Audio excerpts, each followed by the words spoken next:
Hello dear, good evening everyone. Welcome to class for job by SK ma'am. आप लोग के लिए previous year question यहाँ पर लेकर आए हैं जो ये 22 दिसंबर 2021 का है।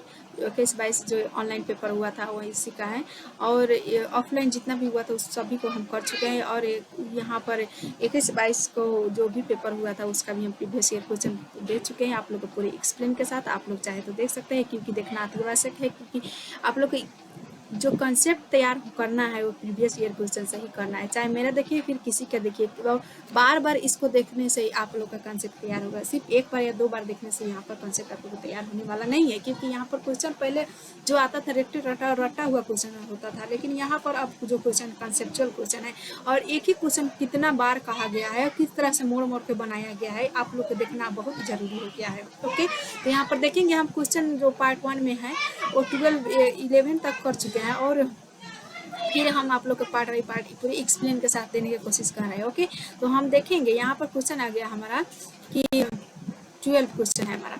कक्षा में व्यक्तिगत भिन्नताओं को संभालने हेतु एक प्राथमिक शिक्षक को निम्न में से क्या करना चाहिए। तो व्यक्तिगत भिन्नताओं को संभालने हेतु प्राथमिक शिक्षक को यहाँ पर देखेंगे, यहाँ पर ऑप्शन दिया गया है, इसमें से चूज करना है। तो यहाँ पर देखेंगे कक्षा में सबके लिए कड़े नियम बनाने, जब भी कड़े नियम बनाने के बाद है दंडित करने का करना के बाद है तो ये हमारा क्वेश्चन नेगेटिव हो जाएगा और रॉन्ग हो जाएगा। प्राथमिक स्तर पर पेन पेंसिल आधारित नमक परीक्षण का उपयोग करना या नहीं, यहाँ पर पेन पेंसिल कभी नहीं करना है। सभी के लिए समान पाठ्यक्रम अधिगम गति नहीं, जो बच्चा जिस तरह से पढ़ रहा है उसके अनुसार ही पाठ्यक्रम पढ़ाना है। सभी के लिए समान नहीं करना है। यहाँ पर देखिए विद्यार्थियों के अधिगम के विविध अवधारणा प्रदान करना है। ओके, यहाँ पर क्वेश्चन हमारा आंसर 4 हो जाएगा कि सभी विद्यार्थियों अधिगम को विविध अवसर प्रदान करना है। ओके, अलग अलग प्रकार से पढ़ाना है, अलग अलग प्रकार का अवसर भी देना है। यहाँ पर नेक्स्ट आ गया हमारा क्वेश्चन आ गया है 8 वर्षीय रोहित को लगता है कि चोरी करना गलत है क्योंकि चोरी करने के व्यवहार की वजह से दूसरे लोग उसे निष्कासित कर देंगे। लॉरेंस कोहलवर्ग द्वारा दिए नैतिक विकास के सिद्धांत के अनुसार वह किस चरण को प्रदर्शित करता है। तो यहाँ पर देखेंगे चोरी करना जब भी बात आए तो हम चोरी करते हैं तो हमको क्या लगता है, डर लगता है। और डर जब हम क्यों लगता है, क्योंकि हमको दंड मिलने का भय रहता है कि हमें दंड मिलेगा। तो हम इस तरह से कोहल वर्ग के अनुसार यहाँ पर हम पहचान लेंगे कि हमको आंसर कौन हो जाएगा।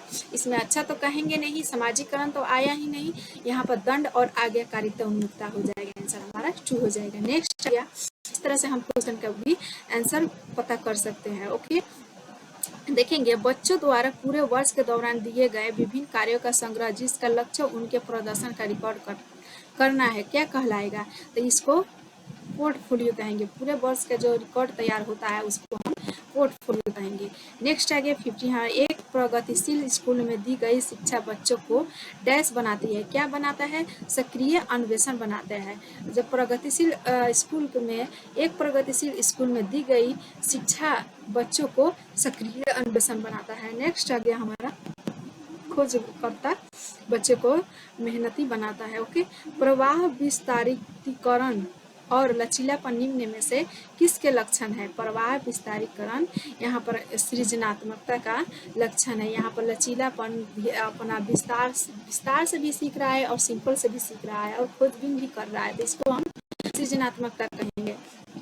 नेक्स्ट आ गया 70, शारीरिक चुनौती अनुभव करने वाले विद्यार्थियों के समावेशन हेतु क्या जरूरी है। मानकीकृत पाठ्यक्रम या फिर आधारभूत अभिविन्यास या अधिकारियों का स्थिति दृष्टिकोण विशेष स्कूलों में स्थापना। यहाँ पर देखेंगे आधारभूत अभिविन्यास, यहाँ पे आंसर हमारा हो जाएगा। नेक्स्ट आ गया, तो हम नेक्स्ट में पढ़ेंगे पठन वैफल्य को निम्न में से किस वर्ग में सम्मिलित किया जा सकता है। पठन वैफल्य जो होता है, यहाँ पर पढ़ने से जो विकार होता है उसे हम क्या कहेंगे। अधिगम विकारों का बहुक्रम या फिर हल्की मानसिक मंदन या मनोसामाजिक विकारों का बहुकल या बाल्य अवस्था की सामान्य ज्ञानमक अक्षम। तो यहाँ पर इंग्लिश में भी हम देख लेंगे, यहाँ पर हमारा डाउट जो होगा spectrum of a learning disorder, यहाँ पर हो जाएगा हमारा अधिगम विकारों का बहुक्रम। ओके, नेक्स्ट यहाँ पर हमारा 1 ही आंसर हो जाएगा। ओके, पठन वैफल्य से हमारा अधिगम में जो है बहुत हानि पहुंचता है कि हम कि गलत पढ़ेंगे गलत ही, समझेंगे गलत, तो उसको हम कैसे अपने कंसेप्ट में सही मान लेंगे। इसलिए हमारा जब भी हम कोई भी हम क्वेश्चन आंसर हो या फिर बुक हो कुछ भी पढ़ते हैं तो उसे अच्छे से पढ़ेंगे तभी हमको समझ में आएगा, ना कि उसको जैसे कि हम बी को डी को बी या फिर वाइस को सो, इस तरह से हम उल्टा पुल्टा पढ़ेंगे तो हमको आंसर समझ में नहीं आने वाला है। ओके, यहाँ पर देंगे ये नेक्स्ट आ गया हमारा। देखेंगे गाइस, हम जितना भी मतलब ये होता है ना कि हम सीरियस होकर पढ़ेंगे और कंसेप्ट अपना माइंड जो है एक निश्चित दिशा में ले करके हम पढ़ेंगे तो हम तभी हमारा कंसेप्ट अधिक से अधिक तैयार होने वाला है। और सीरियस पढ़ना जरूरी है क्योंकि ये दिसंबर में एग्जाम होने वाला ही होने वाला है। आप लोग यहाँ पहले से देखेंगे तभी आप लोगों का कंसेप्ट तैयार होगी, क्योंकि 1 महीने या 2 महीना में आजकल अब सीटेट नहीं होने वाला है। ओके, तो मेरा बातों को यहाँ पर ध्यान रखते हुए पहले प्रीवियस ईयर को अच्छे से करेंगे, कंसेप्ट बैठाएंगे और डाउट जो रहेगा हम पूरी तरह से सोल्व कर लेंगे पूरा। ओके, उसके बाद प्रैक्टिस अपने से करते रहना है। ओके, हम भी कराएंगे वहाँ, और लेकिन प्रैक्टिस से पहले हमको ये सब करना जरूरी है। ओके, तो और नवरात्र की हार्दिक शुभकामनाएं सभी को। ओके, यहाँ पर देखेंगे निम्न में से कौन सा समावेशी अध्यापन का सिद्धांत नहीं है। तो यहाँ पर समता या फिर पृथकीकरण और नामीकरण, जब भी यहाँ पे पृथकीकरण और नामीकरण का बात आए तो बच्चे को कभी भी अलग नहीं करना है। समावेशी क्लास में समाज को सभी को समता रखना है, भिन्नताओं को अनुसार तंत्र अनुकूल रखना है, व्यक्तिगत भिन्नताओं को अपनाना है। ओके, ना कि पृथकीकरण करना है। मतलब पृथकीकरण का मतलब है कि सभी जाति वर्ग जहाँ से बच्चा है उसको अलग अलग नहीं रखना है, सभी को एक साथ रख के इसको शिक्षा देना है। ओके, तो हमारा नेक्स्ट आ गया 20। कुम्हार जो है